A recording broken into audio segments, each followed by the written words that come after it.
Oremos. Escucha con bondad, Señor, nuestras súplicas, para que al confesar nuestra fe en tu Hijo resucitado de entre los muertos, se afiance también nuestra esperanza en la futura resurrección de tu sierva Marisol, por nuestro Señor Jesucristo, tu Hijo, que contigo vive y reina en la unidad del Espíritu Santo y es Dios por los siglos de los siglos. Amén.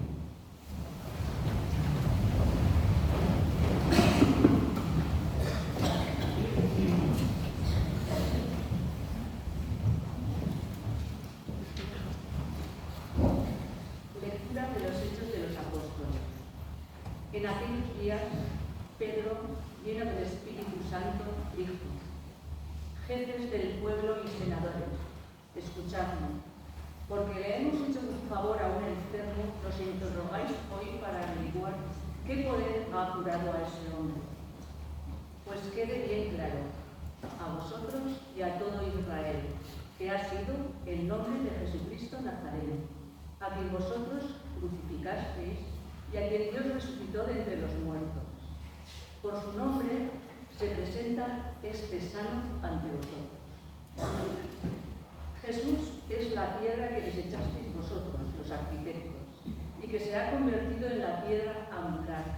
Ningún otro puede salvar, y bajo el cielo no se nos ha dado otro nombre que pueda salvarnos. Palabra de Dios. Te alabamos, Señor.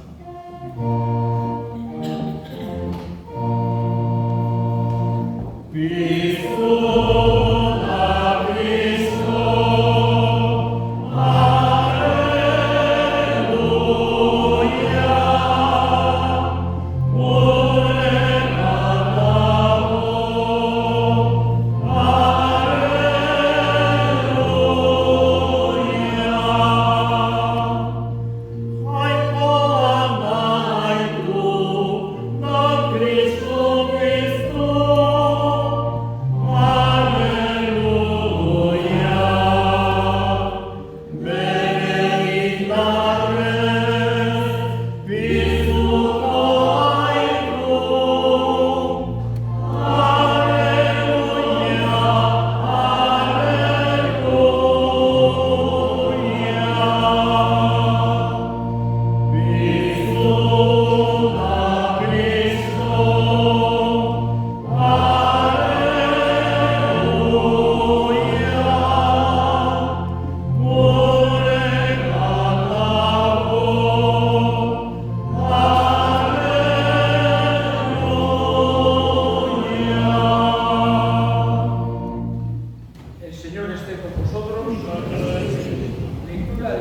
Evangelio según San Juan.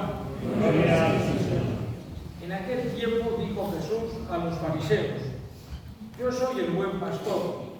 El buen pastor da la vida por las ovejas. El asalariado, que no es pastor ni dueño de las ovejas, ve venir al lobo, abandona las ovejas y huye. Y el lobo hace estrago y las dispersa. Y es que a un asalariado no le importan las ovejas. Yo soy el buen pastor que conozco a las mías y las mías me conocen. Igual que el Padre me conoce y yo conozco al Padre. Yo doy mi vida por las ovejas. Tengo además otras ovejas que no son de este redil. También a esas las tengo que traer. Y escucharán mi voz y habrá un solo rebaño, un solo pastor. Por eso me ama el Padre, porque yo entrego mi vida para poder recuperarla. Nadie me la quita, sino que yo la entrego libremente. Tengo poder para quitarla y tengo poder para recuperarla. Este mandato he recibido del Padre. Palabra del Señor. Gloria a ti, Señor Jesús.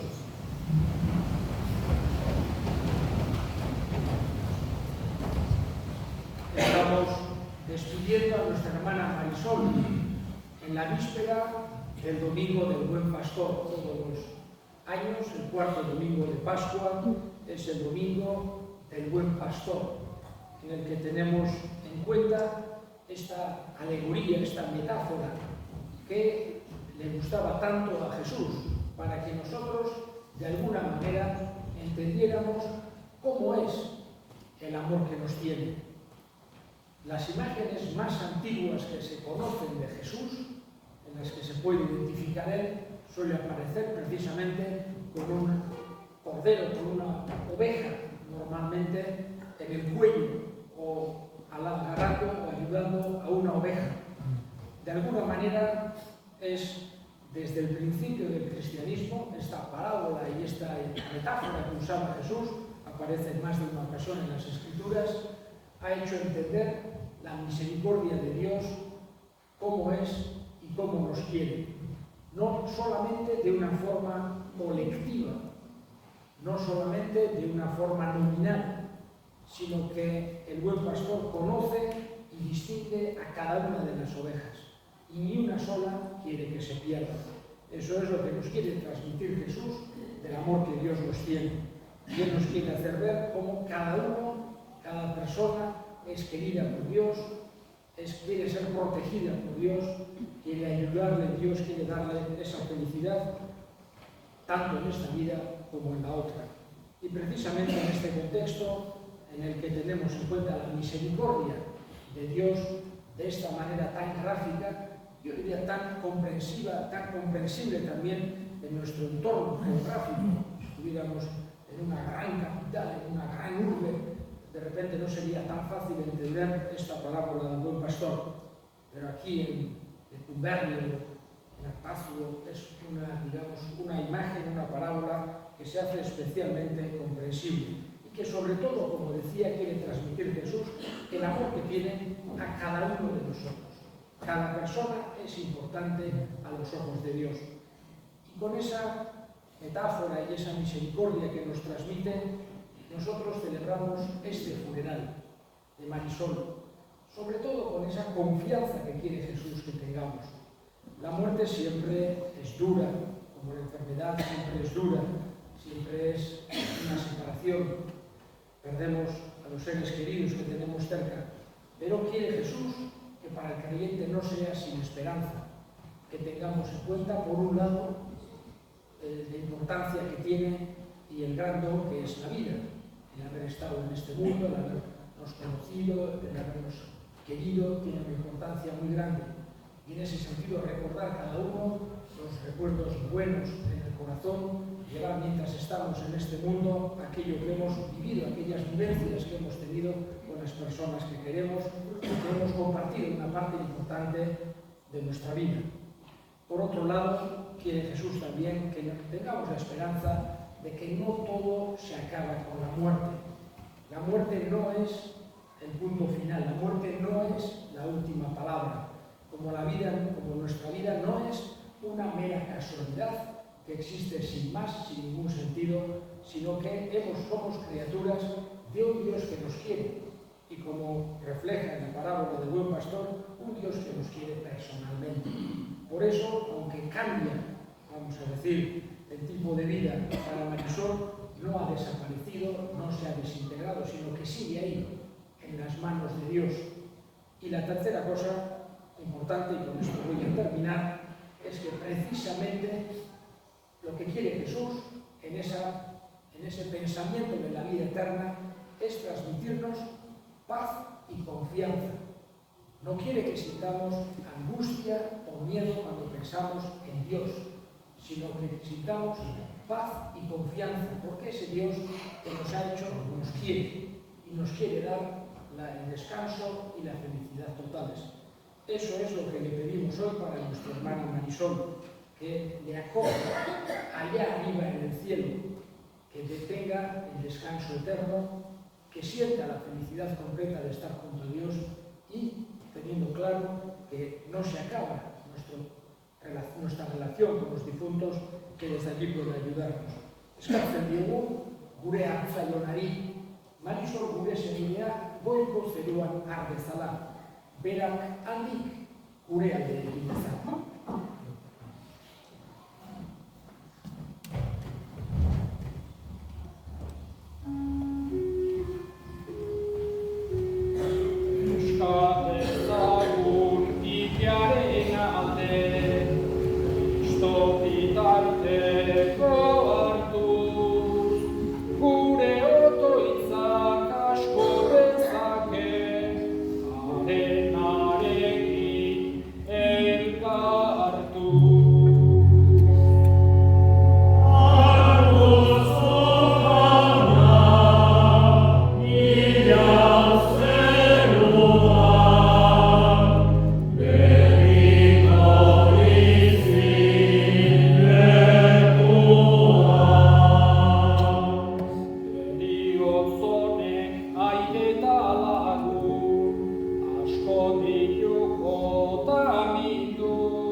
Marisol zure zerbitzariaren arima bere pekatuetatik, eta egizu zure bihotz onak egin dezala gero eta garbiago, bataioko uretan garbitu zenuen hau, Jesu Kristo gure jaunaren bitartez. Amen. Jauna zuekin.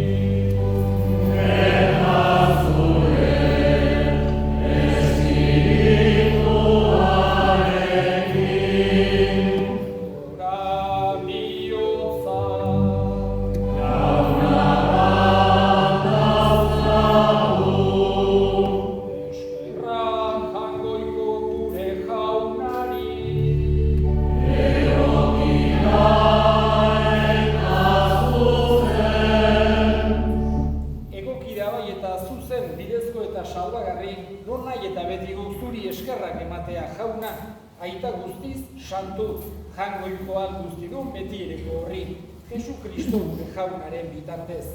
Bera denen alde hilda, gu guztiok betiko hilez gaitezen. Gehiago oraindik, bere bizia eman du, gu guztiok betiko zuretzat bizi gaitezen. Horregatik, aingeru taldeekin batean goresten zaitugu, pozez beterik kantatzen dugula.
Berak saldu zutenean eta bere gogoz burutzen hasiko ala ogi hartu eta eskerrak emanez atitu zuen eta bere ikaslei eman zien esanez.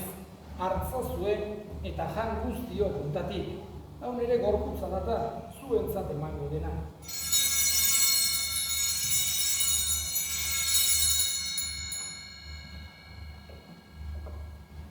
Era berean afalondoan kaliz harturik, berriz ere eskerrak emanez, bere ikaslei eman zien esanez. Hartza zu eta edan guztio kontatik.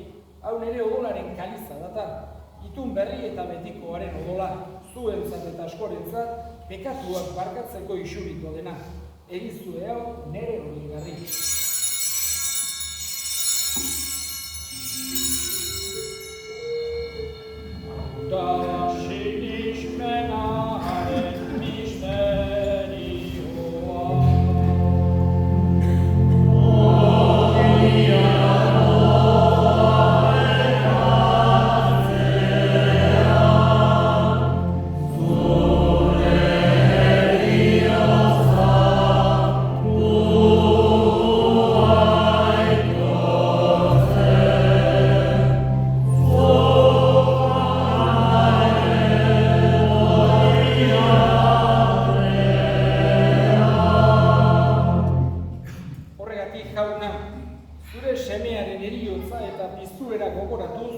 Biziaren ogia eta salbamenaren kaliza eskaintzen dizkizugu zuri eskerrak emanez. Aldarean zure serbitzari onartu gaituzulako eta apalki eskatzen dizugu Kristoren gorputza eta odola hartzen ditugunok Espiritu Santuak bat egin gaitzala. Izango jauna mundu guztia zabaldurik dagoen zure eliza. Eramazu maitasun osora Francisco Uraita Santuarekin, Florentzio gure gotzainarekin eta erigizon guztiekin batean. Era berean izango goan jauna, iztiko itxaropenean joan diren gure zuridiak. Arixor eta berendako guztiak ere, arritzazu zeure aurpegiaren argitan. Errukizak izkigu arren, guztio betiko bizitza iniz dezagun. Jainkoaren Ama Mariarekin, Adoatxoarekin, haren sena Jose Santuarekin, Apostolu Santuekin, San Juan Bautista gure herriko zaindariarekin, San Miguelekin Artazuko zaindariarekin, eta gizaldi guztietan zure adiskide izan diren santuekin, haiekin batean gure zaitzagun. Jesukristo zure semearen bitartez. Honen bitartez, honekin eta honengan, zuri aita jangoiko alduzilun horri, Espiritu Santuarekin batean, osen da aintza guztia, gizati eta gizati guztietan.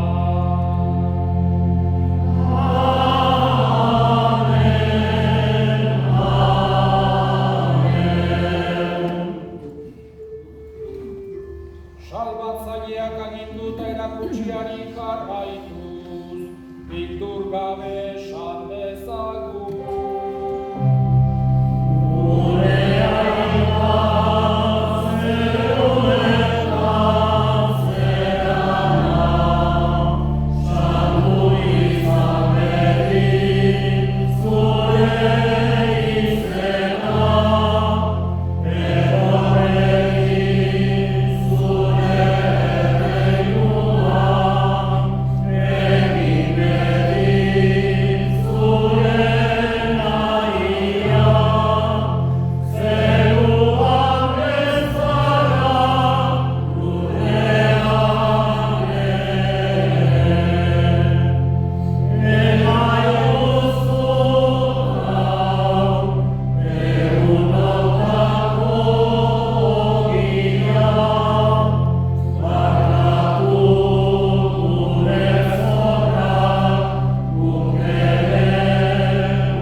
Bekatutik garbi bizi gaitezen eta estuakietan sendo betiko zorionaren itxaropenean Kristo gure salbatzailea noiz etorriko den zain gaudela.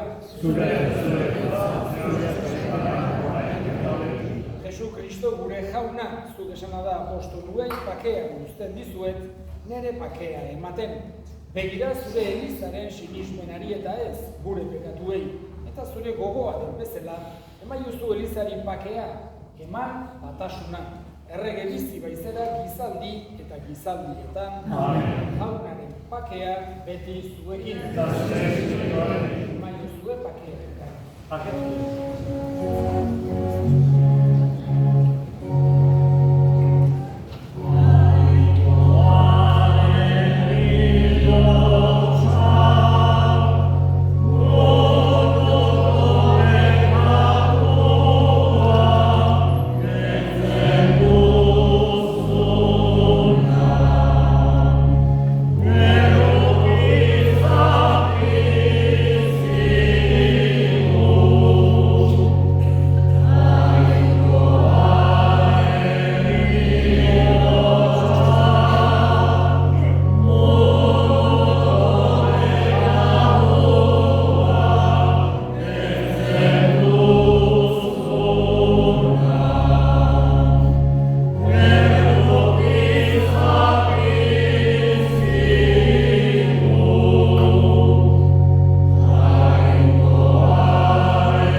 posa, ona munduko pekatua kentzen duena zoriontsua jaunaren maila duztua.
Querida Mona, esta carta refleja los sentimientos que nos llena como familia el día de hoy.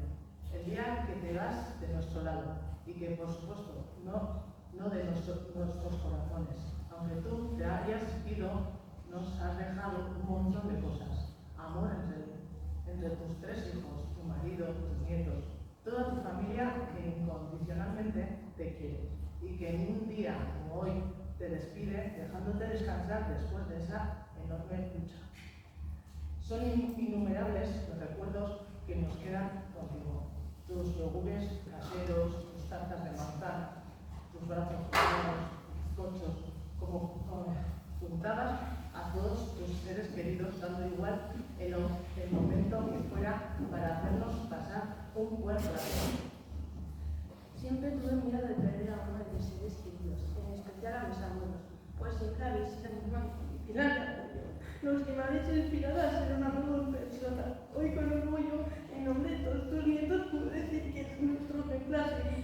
Has luchado por seguir esta vida hasta el último momento y nos has cuidado y querido de la mejor manera.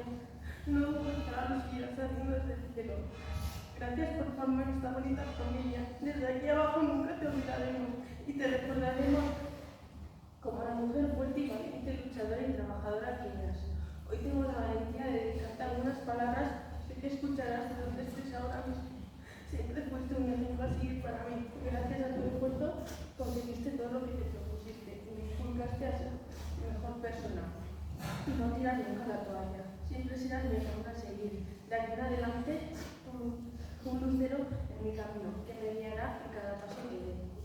Un beso al cielo por ti, Ramona, y disfruta de este nuevo viaje. Hasta pronto.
familiaren izenean eta parrokiaren izenean eskerrik asko gaur honea etorri zarete guztioi. Muchas gracias en nombre de la familia y de la parroquia a todos los que habéis acudido de aquí a acompañar a la familia, a despedir a Marisol y a rezar a Dios por el eterno descanso de su alma. El novenario de misas, en sufragio de su alma, dará comienzo el martes en el convento de las Madres Clarisas a las 6:30. Luego el sábado a las 6:30 será aquí y el domingo a la misa mayor de las 11. También hoy ha fallecido Aníbal Centeno y el funeral por el eterno descanso de su alma será el lunes a las 6 de la tarde. Y ahora hacemos el último responso antes de terminar.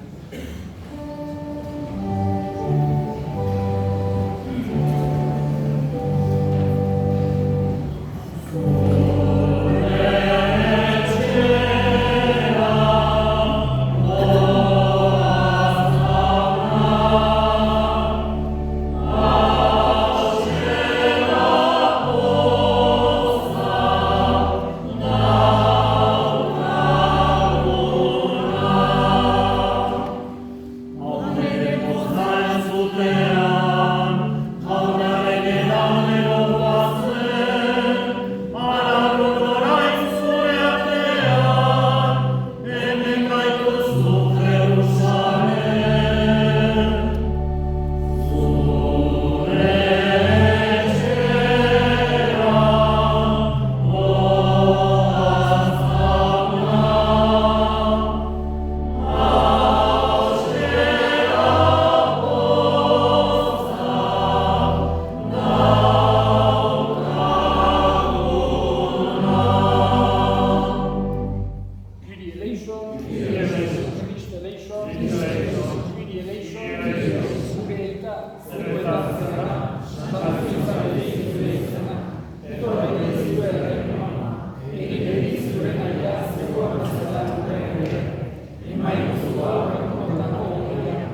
zure semearen sakramentu alturik, apalki eskatzen dizugu jauna. Marisol gure senidearen alde. Kristoren pazko misterioan garbiturik, irits dezala piztuera egunean zorion betea.